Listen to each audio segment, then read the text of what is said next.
ये लोग कहते थे राम मंदिर के मुद्दे पर अगर फैसला हुआ खून की नदियां बहेंगी। मैं कहता था देखो भाई, कुछ एक मच्छर भी नहीं मरने वाला है, कुछ नहीं होगा।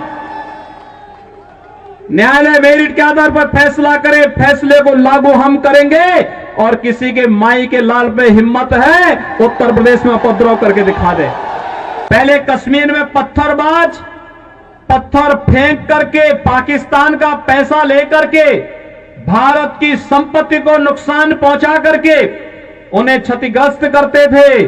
और कांग्रेस और केजरीवाल जैसे लोग उन पत्थरबाजों का समर्थन करते थे। लेकिन धारा 370 समाप्त हुई, पत्थरबाज हुए गायब। और पाकिस्तान परस्त आतंकवादी जो पहले भारत के अंदर आकर के जगह जगह विस्फोट करते थे, उन सबको यमलोकपुरी की यात्रा पर भेजना शुरू कर दिया हमारे सुरक्षा बलों के जवानों ने। उनको लिए कहा गया कि भाई भारत की धरती तुम्हारे लिए नहीं है, तुम्हारे लिए तो अब बोली नहीं, हमारे सुरक्षा बलों के जवानों की गोली है और एक गोली खाओ, अपनी यात्रा पर जाओ। कांग्रेस और केजरीवाल इन उपद्रवियों को क्या खिलाते थे? बिरयानी। और हम क्या खिला रहे हैं? गोली। भाइयों बहनों, यही अंतर है। भारत माता के प्रति अगर इनके मन में सम्मान होता, आतंकवादियों के सामने, नक्सलवादियों के सामने घुटने नहीं टेकते, पाकिस्तान का खौफ खड़ा नहीं करते। याद करिए, मुंबई पे आतंकी विस्फोट, आतंकी हमला हुआ था और तब कांग्रेस नेतृत्व की सरकार थी और तब केजरीवाल भी कोई एक एनजीओ चला करके यहां पर जनता को बेवकूफ बनाने का कार्य तब भी करता था। भाइयों बहनों, जब देश की जनभावना थी कि पाकिस्तान पर हमला होना चाहिए, तब कांग्रेस नेतृत्व की सरकार क्या कहती थी कि पाकिस्तान में एटम बम है, कहीं ऐसा ना हो कि भारत पे फेंक दे।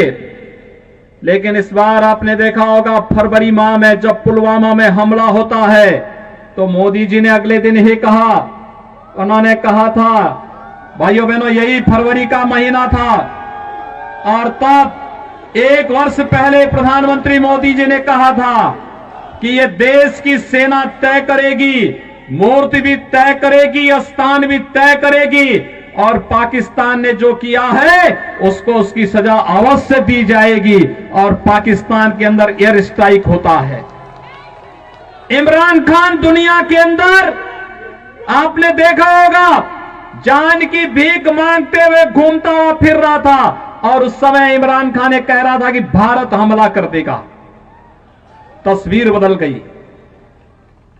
पहले भारत के अंदर की सरकार कहती थी कि पाकिस्तान एटम बम फेंक देगा, आज पाकिस्तान भयभीत होकर के कहता है कि भारत के अंदर मोदी जी के नेतृत्व की सरकार कहीं पाकिस्तान पे हमला करके पाकिस्तान का अस्तित्व ही समाप्त न कर दे।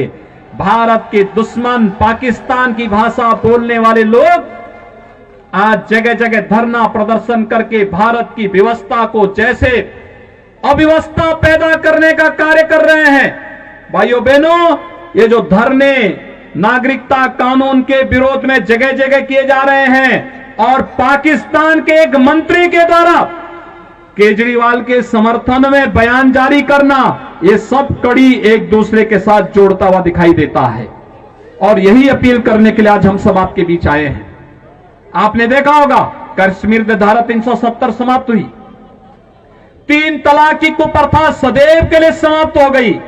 महिला सशक्तिकरण का नारा आज केवल नारा नहीं, ये हकीकत बन चुका है। और महिला सशक्तिकरण के माध्यम से 3 तलाक की कुप्रथा को सदैव समाप्त करने के लिए प्रधानमंत्री मोदी जी का, गृह मंत्री अमित शाह जी का अभिनंदन होना चाहिए। और इस अभिनंदन के लिए आज मैं आपके पास आया हूं कि भाइयों बहनों, यही राष्ट्रीय आकांक्षाएं हैं कि देश में आतंकवाद की प्रतीक, अलगाववाद की प्रतीक, भेदभाव के प्रतीक, इस प्रकार के जितने भी कानून हैं जो भारत में अलगाववाद को पैदा करते हो, विभेद को पैदा करते हो, इन सबको समाप्त करने के लिए जो कदम उठाए जा रहे हैं, उन कदमों की अगली श्रृंखला में ये नागरिकता कानून भी है। हम सब जानते हैं ये तो पाकिस्तान, अफगानिस्तान और बांग्लादेश के हिंदू, सिख, बौद्ध, जैन, पारसी, ईसाई जो वहां पे पीड़ित हैं, प्रताड़ित हैं, उनको नागरिकता देने का कानून है। ये नागरिकता लेने का कानून नहीं। लेकिन इस सब के बावजूद आप देख रहे होंगे धरना देकर के कैसे भ्रम की स्थिति पैदा करने का प्रयास हो रहा है। ये जानबूझ करके शरारतन देश के माहौल को खराब करने की साजिश का हिस्सा है। जो लोग एक भारत श्रेष्ठ भारत की मोदी जी के इस अभियान का विरोध कर रहे हैं, वही लोग जगह जगह धरना प्रदर्शन करके भारत के खिलाफ वातावरण बनाने का कार्य कर रहे हैं। देश के अंदर अनावश्यक रूप से जनता को गुमराह करने का कार्य कर रहे हैं। और वही लोग हैं जिनके समर्थन में आज पाकिस्तान के मंत्री और पाकिस्तान की सरकार बयान जारी करके अपील कर रही है कि दिल्ली के अंदर मोदी के नेतृत्व में सरकार नहीं आनी चाहिए। उन्हें भय है कि मोदी जी के नेतृत्व की सरकार भारत को दुनिया की महाशक्ति बनाएगी और भारत को दुनिया की महाशक्ति बनने का मतलब पाकिस्तान का इतिहास से नाम समाप्त होना। ये वही लोग हैं, याद करिए, कांग्रेस नेतृत्व का कांग्रेस का एक नेता, कांग्रेस पार्टी के एक नेता के द्वारा सुप्रीम कोर्ट में कहा जाना कि अयोध्या में राम जन्मभूमि का फैसला नहीं होना चाहिए। कांग्रेस के एक नेता ने कहा था ना। और भाइयों बहनों,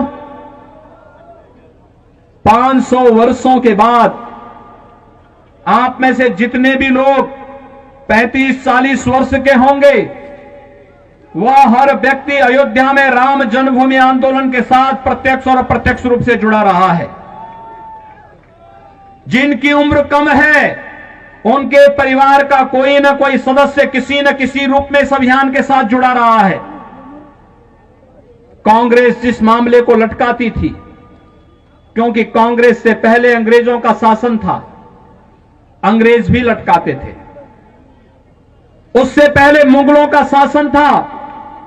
मुगल कब चाहता कि भारत के अंदर भारत के गौरव की पुनर्स्थापना हो, लेकिन मोदी जी आए और मोदी जी के आने के दूसरे कार्यकाल में अयोध्या में 500 वर्षों से लटके हुए श्री राम जन्मभूमि से संबंधित मामले का समाधान होता है। आप सबको मैं बधाई देता हूं। अयोध्या में भगवान राम का भव्य मंदिर के निर्माण का मार्ग प्रशस्त हुआ है।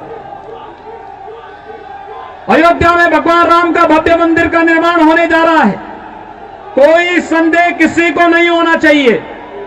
जरा याद करिए, अगर मोदी जी केंद्र में नहीं होते, उत्तर प्रदेश में मोदी जी के आह्वान पर भारतीय जनता पार्टी की सरकार नहीं बनती, तो ये जो धमकी देते थे कि 370 समाप्त करोगे, खून की नदियां बहेंगी, हम कहते थे यार कुछ नहीं होने वाला।